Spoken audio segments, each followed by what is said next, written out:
I live with my mom. I have been studying your teachings for more than a year. I'm an optimistic, loving, wonderful, passionate person, excited about life, creating wonderful things, having wonderful, great experiences. My mom, who's in my life very much, is not feeling so well. Doesn't think too highly of herself, is having a tough time. Sometimes it's kind of tough for me too. Sometimes it's kind of tough for me to share my joy, my passion with her. And sometimes I leave my vortex and go over there to try to get her and bring her in. And sometimes I get lost in that. Sometimes I wake up and go, look at what I'm doing. Let me get back to where I want to be and feel good. And look at all the great things that are going on for me. But sometimes I get lost and sometimes I stay there. Yeah. Sometimes it's tough. The most significant thing, the law-based thing that we want to say is, in any moment in time when you're rendezvousing with another, the one who's been focused with the most intensity on a vibrational pattern will sort of dominate the experience. But remember, we said one who's connected to the stream, one who's in alignment with who you really are, is really influential, millions of times more powerful than one who is not. So someone out of the vortex does not even compare in terms of vibration acuity to someone who is. But the question is your focus. In other words, it's easy for someone who is often focused in alignment with source to focus out of alignment. So we're really not even talking about the competition of I'm out of the vortex and I'm winning the energy struggle, and I'm in the vortex and I'm winning the energy struggle. It's not even about that. It's about you and what you are giving your attention to. And you just cannot give your attention to the things that you just verbalized just now without establishing a grid. In fact, this conversation is really helpful to so many, and it is the reason that we were eager to allow you to continue your conversation.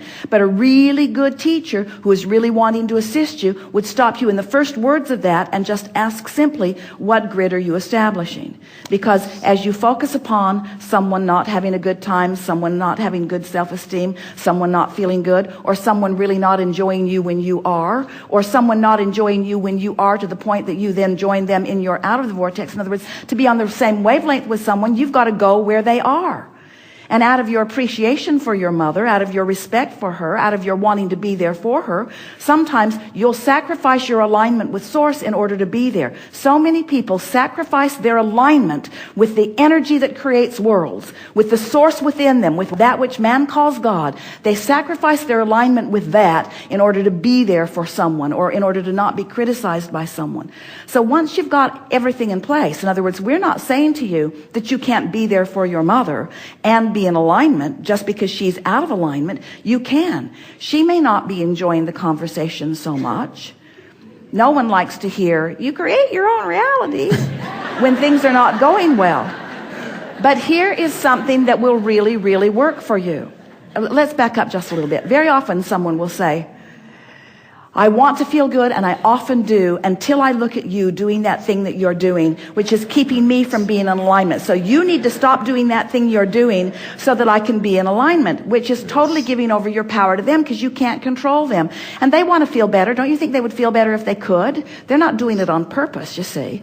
And so then as you begin to understand that you have the ability to stay in alignment no matter what they are doing, that you have the ability, but you got to practice it when they're not there. You got to practice it when it's easy. If you will establish your grid before you walk into that situation, then it's easier for you to maintain it. And here is a specific key that will work nearly every time.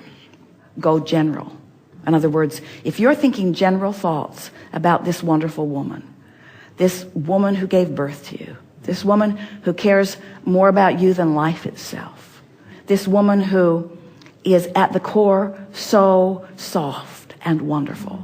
This woman who has had a wonderful life and many things that she has felt very good about. In other words, you can be as specific as you are able to be and still feel good. But these are the thoughts that you want to practice. So now what happens is you walk in, and no matter where she is, you are in complete alignment with your grid, your core and with hers. And the probability of her joining you there is now much greater than ever before.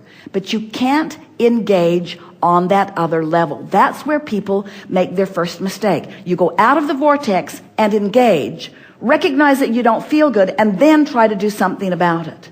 So what are we saying? This is really an important conversation. This is our favorite thing that we've ever said to anyone ever. Ever, ever, ever, ever, ever. Don't try to fill your own grid in. That wasn't it. Our favorite thing that we've ever said ever is, when you align with the energy and the inspiration is pouring forth from you, the probability of them coming into alignment with you is much greater because you've practiced the vibration in advance. Now here's what we're getting at. This is the statement that we so want you to take away from this gathering. If you will decide that you are going to create your own reality in advance, not in the middle of an out of the vortex moment. And you know, almost all of you are attempting to do the most of your creating in an out of the vortex moment. You wait till something goes wrong and then you say, oh, give me a process. I got to do something. I got to get back into alignment. I got to do something. But it's too late. It's like you've jumped out of an airplane. It's at 50,000 feet. You have no parachute. What do I do? What do I do? Just give it a minute. It'll be over soon. That's what happens. And we really mean that. In other words, just ride it out. Don't try to fix it, because you'll do more damage. And by more damage, that's not the word that we really want Dester to find. You'll do more practicing of a vibration that's going to come back and bite you in the... We don't want her to say that either. If you just chill. Just let it play out. Don't fight it. Just let it play out. Don't try to make it a teaching moment. Don't try to make it the moment that you're valiant. Just let it happen, because the grid's already filling in. So that's what we're saying. That's what we're saying. You got a grid going and it's filling in. Just live with it. But set an intention to do better grid work. Better grid work later. We've been calling that pre-paving for years. If you'll do your grid work in advance, you can be thinking about all kinds of things that make you feel good. You gave us a long list of them that don't have anything to do with what's going on with your mother. You're establishing a wonderful grid, you see. And now, as when you're not with her, when you're lying in your own bed or thinking about, you're practicing the grid about your mother and about her well-being and about how everything is unfolding just fine. As you practice that vibrational alignment, it will be much easier for her to come into alignment with that with you, you see. Yes. Ooh. We are so happy to have had this conversation. Do your work in advance. We call it pre-paving. Do your grid work in advance, and don't try to fill your own grid in. And as the grid is filling in, just accept it. Yes. Just accept it. Yes. Thank you so much. Thank you so much. Really good.